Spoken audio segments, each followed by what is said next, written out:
Pemirsa, meski nilai tukar rupiah terhadap dolar terus melemah dan membuat sejumlah bahan kebutuhan pokok ikut mengalami kenaikan harga, namun upah usaha rumahan gongseng kopi di Gampung Lambreng, Kecamatan Krung Barunajaya, Aceh Besar hingga kini belum dinaikkan oleh pemilik usaha alias stabil. Kopi merupakan salah satu komoditi yang tidak terpengaruh dengan semakin menguatnya dolar terhadap nilai tukar rupiah.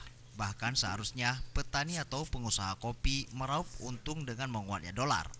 Meski begitu, ada cerita lain di balik itu, di mana bubuk kopi yang menjadi salah satu bahan penting yang diperlukan dalam pembuatan minuman kopi.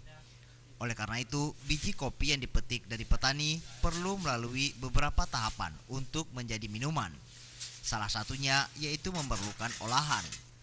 Seperti yang terlihat di salah satu home industri di Gampung Lambreng, Kecamatan Krung Barunajaya, Aceh Besar. Di lokasi berukuran 4x5 ini, banyak pemilik biji kopi di Kota Banda Aceh dan Aceh Besar untuk mengolah menjadi bubuk kopi. Menurut keterangan pemilik usaha gongseng bubuk kopi, Irwansyah, dalam sehari mereka mampu memproduksi bubuk kopi olahan sebanyak 150 kg. Namun ia mengaku, di tengah melemahnya nilai tukar rupiah saat ini yang membuat sejumlah bahan kebutuhan pokok mengalami kenaikan, ia belum menaikkan harga gongseng bubuk kopi, di mana ongkos yang mereka patok saat ini yaitu Rp50.000 per 10 kg.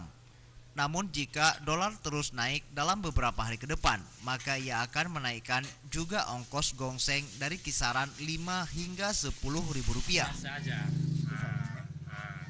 Karena nanti mungkin kalau dolarnya nanti naik lagi, kita juga kasih naik harganya ya. Tapi itu saat ini masih bertahan, Bang ya? Iya, untuk sementara masih bertahan seharga 50 ya, per 10 kilo. Ada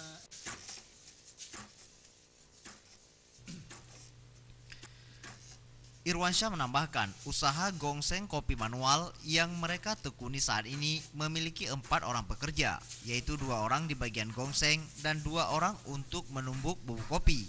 Dan usaha ini merupakan usaha turun-temurun dari keluarga mereka. Tim Liputan, Aceh TV.